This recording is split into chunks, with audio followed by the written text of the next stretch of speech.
Hello കൂട്ടുകാരെ, ഇന്ന് നമുക്ക് സ്പിരിച്വൽ അവേക്കനിങ് ജേർണിയിൽ വരുമ്പോൾ നമ്മുടെ ഷാഡോ സെൽഫിനെ ഹീൽ ചെയ്യുമ്പോൾ ആങ്കർ ഇഷ്യൂസിനെ എങ്ങനെ ഹീൽ ചെയ്യാമെന്നും ആങ്കർ ഇഷ്യൂസിനെ എങ്ങനെ മനസ്സിലാക്കാമെന്നും അതിനെ ആ ഒരു നെഗറ്റീവ് ഇമോഷനെ എങ്ങനെ ഹീൽ ചെയ്യാമെന്നും മനസ്സിലാക്കാം. അപ്പോൾ ദേഷ്യം എന്ന് പറയുന്നത് എല്ലാവർക്കും അറിയാം, ഒരു നെഗറ്റീവ് ഇമോഷനാണ്. ഒരു പെട്ടെന്നുള്ള ഒരു പ്രൊവോക്കിംഗ് ആയിട്ടുള്ള ഏതെങ്കിലും ഒരു കാര്യം നടക്കുമ്പോൾ നമ്മളുടെ ഉള്ളിൽ നിന്നും ബ്ലാസ്റ്റ് ആയിട്ട് വരുന്ന ഒരു ഇമോഷൻ.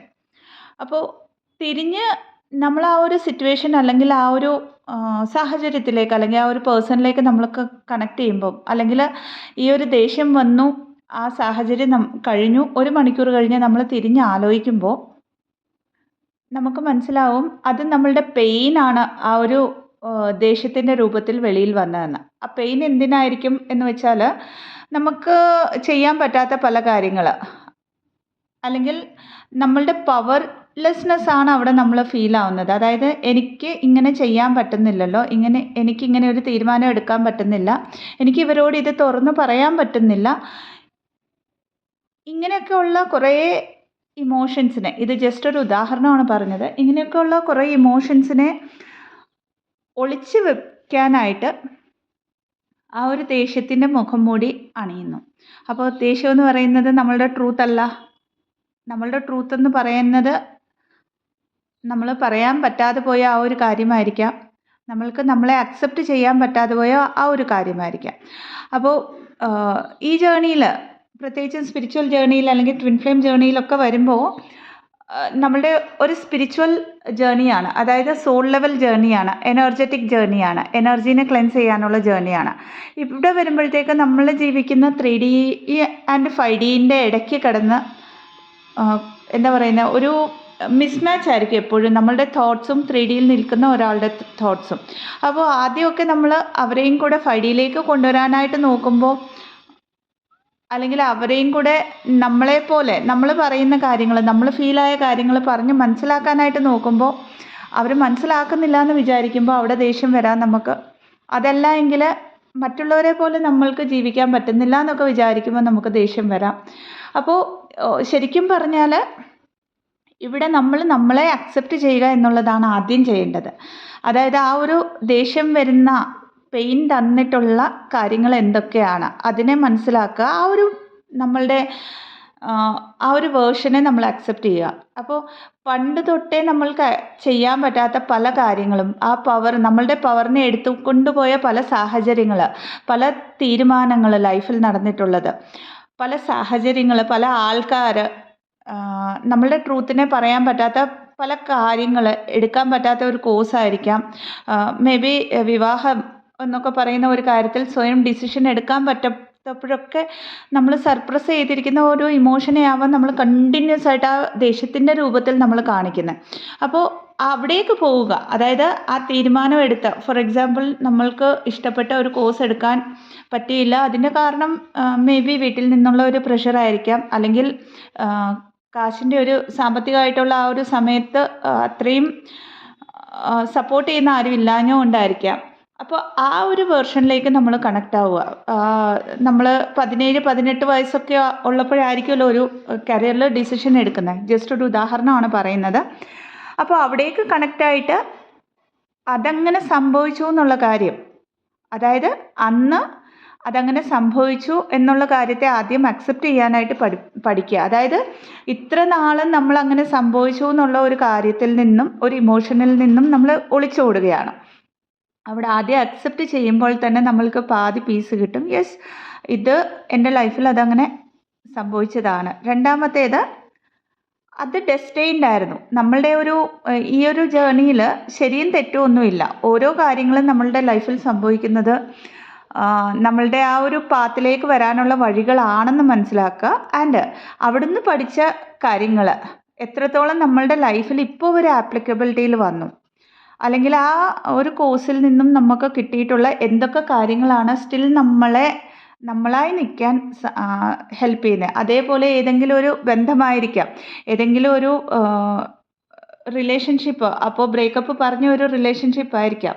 അതിൽ നിന്നൊക്കെ എന്തൊക്കെ കാര്യങ്ങൾ നമ്മൾ പഠിച്ചിട്ടുണ്ട്, അതൊക്കെ എത്ര ഹെൽപ്ഫുള്ളായിരുന്നു നമുക്ക് മുമ്പോട്ടുള്ള ജേർണിയിൽ, അത് മനസ്സിലാക്കുക.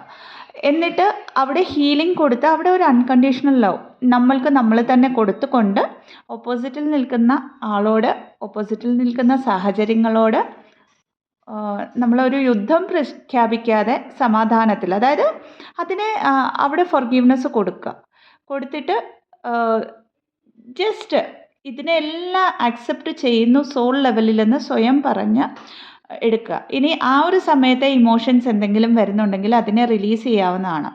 ഇതിങ്ങനെ നമ്മൾ മെഡിറ്റേഷനിൽ ചെയ്യാവുന്നതാണ്. അതല്ല എങ്കിൽ നമുക്ക് ഓരോ ഇൻസിഡൻ്റായിട്ട് എഴുതിയും ഹീൽ ചെയ്യാവുന്നതാണ്. എഴുതുമ്പോൾ നമ്മളുടെ ഉള്ളിൽ നിന്ന് വരുന്ന ആ ഒരു ഫീലിങ്സിനെ അതേപടി കടലാസിൽ എഴുതുക. അത് കഴിഞ്ഞിട്ട് അത് കീറിക്കളയാവുന്നതാണ്. അതല്ലെങ്കിൽ ആ കടലാസ് എഴുതിയ കാര്യങ്ങൾ കത്തിച്ച് കളയാവുന്നതുമാണ്. ഇത് റൈറ്റ് ആൻഡ് ബേൺ എന്ന് പറഞ്ഞൊരു തെറപ്പിയിലുള്ള ഒരു ടെക്നിക്കാണ് ഈ പറഞ്ഞിരിക്കുന്നത്. അപ്പോൾ ഇതൊക്കെ നമ്മളുടെ ആങ്കർ ഇഷ്യൂസിനെ ഹീൽ ചെയ്യാനായിട്ട്, അതായത് അതിൻ്റെ കോറിലേക്ക് പോയിട്ട് ഹീൽ ചെയ്യാനായിട്ട് ഹെൽപ്പ് ചെയ്യും. പിന്നെ ഈ ജേർണിയിൽ വരുമ്പോൾ നമ്മളൊക്കെയും വിശ്വസിക്കുന്നത് അല്ലെങ്കിൽ വിചാരിക്കുന്നത് ദേഷ്യമെന്ന് പറയുന്നത് തെറ്റാണ്. ഓഫ് കോഴ്സ് തെറ്റാണ്. പക്ഷേ അങ്ങനെയെന്ന് പറഞ്ഞ് നമ്മളുടെ മുമ്പിലിരിക്കുന്ന ആൾ നമ്മുടെ മുമ്പിൽ ഉള്ള സാഹചര്യത്തിന് വേണ്ടി അതായത് അവരെന്ത് പറഞ്ഞിട്ട് പോയാലും നമ്മൾ അതിനെ സ്വീകരിക്കണമെന്നല്ല ഈ ജേർണി നമ്മളെ പഠിപ്പിക്കുന്നത്. അവിടെ നമ്മൾ പിന്നെ ഒരു ഡോർമാറ്റ് കൈൻഡ് ഓഫ് തിങ് ആയി. നമ്മളുടെ സെൽഫ് റെസ്പെക്റ്റിനെ ഒരിക്കലും താഴ്ത്തി കെട്ടരുതെന്ന് പഠിപ്പിക്കുന്ന ഒരു ജേർണിയാണ്.